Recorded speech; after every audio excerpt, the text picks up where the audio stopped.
Sebelum Anda menonton tayangan ini, pastikan Anda telah menekan tombol subscribe, like, comment, and share.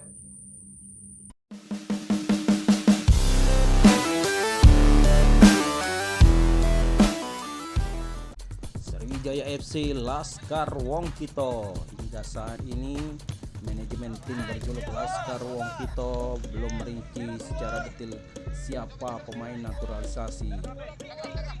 Kepastian tersebut baru akan mereka jawab ketika usai Piala Menpora. Manajemen Sriwijaya FC, baik manajer, pelatih maupun presiden Sriwijaya FC, memastikan bahwa pemain didikan mereka saat ini masih bermain di Piala Menpora.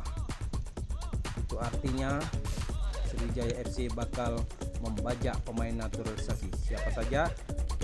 Di antaranya dibuat rumor ada nama Osa Saha,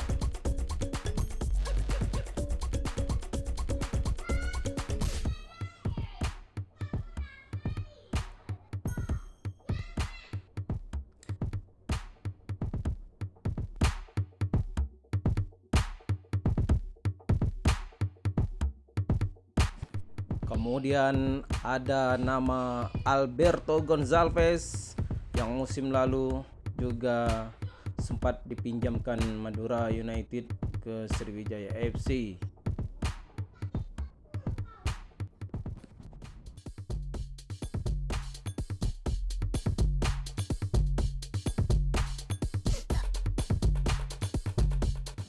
Dan yang ketiga ada nama Goy Junior, salah satu dari ketiga pemain ini diprediksi akan berlabuh ke Sriwijaya FC. Tunggu saja kepastiannya.